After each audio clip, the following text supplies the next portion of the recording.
بسم اللہ الرحمن الرحیم ایاک نعبد و ایاک نستعین۔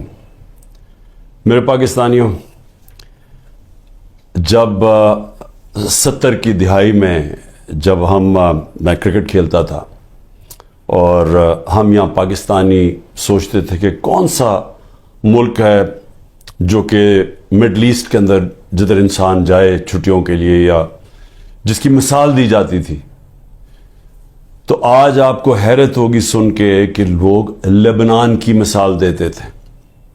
آج دبئی کے لوگ بات کرتے ہیں کہ جی چھٹیوں کے لیے دبئی جانا ہے، تو 70 اور کافی دیر تک بلکہ 80 کی دہائی کی شروع میں سب بات کرتے تھے بیروت جانے کا۔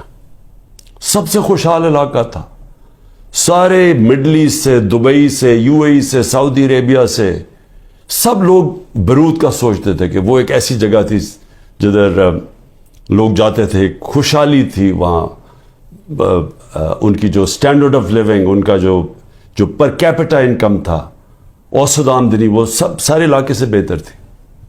پھر کیا ہوا؟ آج لبنان دنیا میں غریب ترین ملک بن چکا ہے۔ آج 70% لبنان کی جو آبادی ہے وہ غربت کی لکیر سے نیچے چلی گئی ہے۔ آج لبنان کے اندر جو پیسے والے لوگ ہیں، جو پروفیشنلز ہیں، وہ ملک چھوڑ کے چلے گئے ہیں۔ آج لبنان کے اندر جو لوگ جو فیکٹریاں لگاتے تھے، جو انڈسٹری لگاتے تھے، وہ اپنا پیسہ باہر لے گئے اور دوسرے ملکوں میں چلے گئے ہیں۔ آج وہ آپ کو دبئی میں ملیں گے، آج ابو ظہبی میں لبنان سے لوگ ملیں گے، آج وہ یورپ میں چلے گئے۔ لیکن لبنان چھوڑ کے وہ لوگ چلے گئے ہیں جو جا سکتے تھے، جو پیسے والے لوگ تھے، جو ہنر تھی جن کے پاس پروفیشن تھا، وہ چھوڑ کے تو چلے گئے۔ رہ کون گیا؟ وہ لوگ جو باہر نہیں جا سکتے، جو غریب لوگوں کو ویزا نہیں ملتا باہر جانے کا، وہ رہ گئے۔ اور آج ایک وہ ملک جو خوشحال تھا، آج وہ بالکل وہ ملک بن گیا جس کو لوگ چھوڑ کے جانا چاہتے ہیں۔ میں آج اپنے ملک کی بات کرتا ہوں۔ میں اس لیے یہ کہہ رہا ہوں کہ یہ گریس کی سمندر کے اندر جو کشتی ڈوبی ہے، جس میں آپ کہتے ہیں تقریباً 300 پاکستانی تھے، ابھی تک ہمیں پورا پتہ نہیں، کیونکہ وہ انلیگل تھے، وہ ناجائز طریقے سے جا رہے تھے، تو اس کے ابھی تک پوری رپورٹس نہیں آ رہی۔ لیکن جو میں نے ابھی تک پڑھا وہ یہ کہ جو لوگ اس کشتی پہ تھے، ان سے مغربی اخباروں نے انٹرویو لیا، ان کے جو لوگ بچے تھے یا جنہوں نے وہاں سے جو یہ آزاد کشمیر سے کئی لوگ گئے ہوئے تھے، تو جب ان کے انٹرویو میں پوچھا گیا، انہوں نے کہا امید ہی ہم کچھ نہیں تھی، ہمیں امید ہی نہیں تھی کہ ہم اپنی زندگی بہتر کر سکتے ہیں۔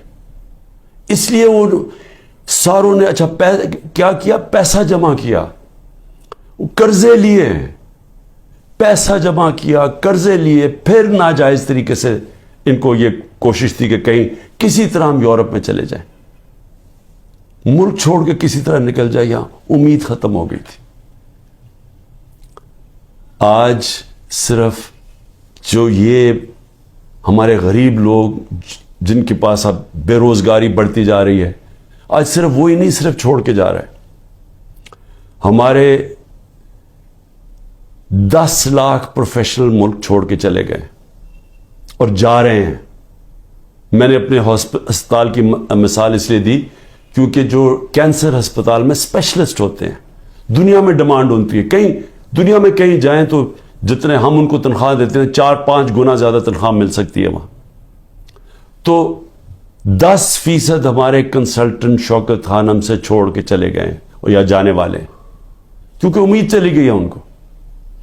اسی طرح ہر جگہ سے یہ رپورٹ آ رہی ہے، فیکٹریز پہ جو بڑے بزنسز تھیں، جدھر انہوں نے پروفیشنلز ہائر کیے ہوئے تھے، ہر جگہ سے یہی آواز آ رہی ہے کہ جی لوگ سمجھتے ہیں کہ پاکستان میں امید ختم ہو گئی ہے، آگے کوئی ان کو نظر نہیں آ رہا۔ لوگ مشکل وقت برداشت کر لیتے ہیں، ہم روزہ رکھ لیتے ہیں، پتہ کہ شام کو ہم نے روزہ کھولا ہے، بھوکے رہتے ہیں سارا دن۔ اسی طرح لوگوں کو اگر یہ امید ہو کہ آگے جا کے حالات بہتر ہو جائیں گے، وہ کہا ٹھیک ہے یہ مشکل وقت برداشت کر لیتے.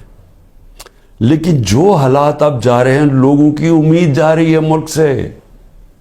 اور میں یہ جو آج بات کر رہا ہوں, میں اس لیے کر رہا ہوں, وہ جو لوگ آج اقتدار میں بیٹھے ہوئے ہیں, میں ان کے لیے یہ سامنے رکھ رہا ہوں. دو قسم کے لوگ ہیں نا, ایک تو وہ ہیں جو کہ NRO والے ہیں, جنہوں نے اپنے پیسہ بچانا تھا, جو صرف آئے ملک سے اس لیے تھے کہ ان کے اربوں روپے کے اوپر کرپشن کیسز تھے, تو انہوں تو NRO لینا تھا.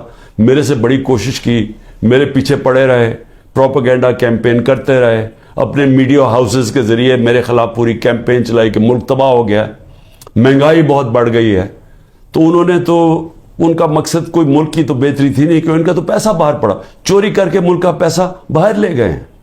تو یہاں اگر جب روپیہ گرتا ہے تو ان کو تو کوئی فرق نہیں پڑتا. ملک اگر نیچے جائے گا ان کو کیا فرق پڑے گا.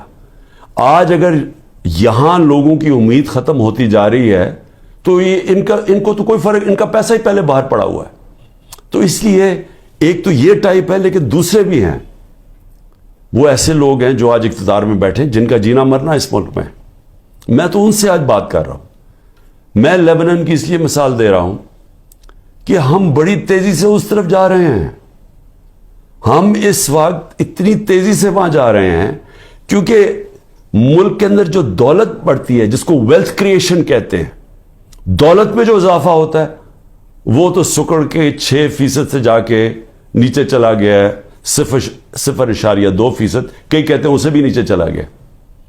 جو انڈسٹری جس کی وجہ سے روزگار ملتا تھا لوگوں کو, انڈسٹری جو ایک ایسی چیز ہے جس کی وجہ سے ٹیکس بڑھتا ہے, کیونکہ دولت بنتی ہے اس میں سے ٹیکس بنتا ہے, ملک کی آمدنی بڑھتی ہے, اس میں سے ایکسپورٹس بڑھتی ہیں, تاکہ آپ جو یہاں ڈالرز ملک میں آئیں. وہ جو انڈسٹری تیزی سے بڑھ رہی تھی, وہ انڈسٹری تو نیچے چلی گئی ہے.